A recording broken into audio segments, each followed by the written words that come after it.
Emotionally unavailable आदमी देखा है? जिसके लिए आपने बहुत कुछ किया हो, जिसको आपने बहुत कुछ दिया हो, जिसके लिए आप हमेशा ही खड़े रहते हो, बट उस इंसान को आपकी इमोशंस समझ नहीं आती है। मैं इस इंसान से इतना ज़्यादा प्यार करती हूँ, इतना ज़्यादा अंडरस्टैंड कराने की कोशिश करती हूँ, बट इंसान को कभी समझ में नहीं आता है। और आप हमेशा वंडर करते हो कि ये मुझे प्यार का लैंग्वेज क्यों नहीं दिखा पाता है? ये मुझे मतलब जैसे मैं फ़ील कर सकती हूँ लव को, ये क्यों नहीं करता है? तो आपको पता है ये सब इसलिए नहीं है क्योंकि उसको प्यार दिखाना नहीं आता है, या फिर ये इसलिए नहीं है क्योंकि आपको प्यार बहुत ज़्यादा दिखाना आता है। ये इसलिए होता है कि प्यार का डेफ़िनेशन उसको जितना मिला है वो ही है उसके लिए प्यार का डेफ़िनेशन।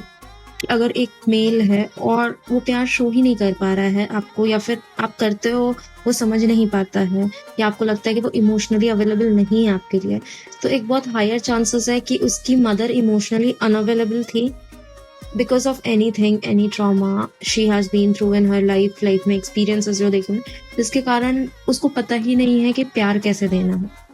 जो जितना उसको पता है ना, उसने सिर्फ़ उतना ही अपने बच्चे को दिया है और उसके बच्चे ने उतनी ही चीज़ सीखी है। और कभी-कभी ऐसा भी होता है ना कि अगर आपका रिलेशन आपके पार्टनर के साथ अच्छा नहीं है, कोई भी एक मेल हो जिनका रिलेशन अपने पार्टनर के साथ अच्छा नहीं है, check how is his relationship with his mother. क्योंकि एक इंसान जिसके पास मदर वुंड होता है, जिसकी मदर इमोशनली अनअवेलेबल थी for any reason, it could be physically unavailable हो या इमोशनली अनअवेलेबल होने के बाद भी वो इमोशंस नहीं दिखाए, नर्चर नहीं कर पाए, क्योंकि मदर का काम है नर्चर करने का। और अगर वो चीज़ उसको नहीं मिला है तो वो बच्चा इमोशनली अनअवेलेबल होता है, और वो लड़का नहीं, लड़की भी।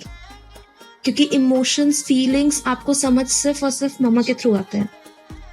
और कोई काम को करना है, कैसे करना है, वो फादर के थ्रू आता है। जब आप डिसिप्लिन्स होते हैं, ये सब फादर के थ्रू आता है। And love, care, emotions, and इसमें आप ये भी नहीं कह सकते कि किसी की मम्मी की गलती है, किसी के पापा की गलती है।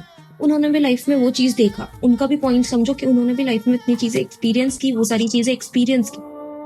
सो उनको वो पास ऑन किया गया, दैट बैगेज उनके पास जनरेशन ने उनको फॉरवर्ड किया वो baggage. So it's high time for us to understand and break that thing, so that हम हमारे नेक्स्ट जनरेशन को भी वही चीज़ नहीं पास ऑन करें।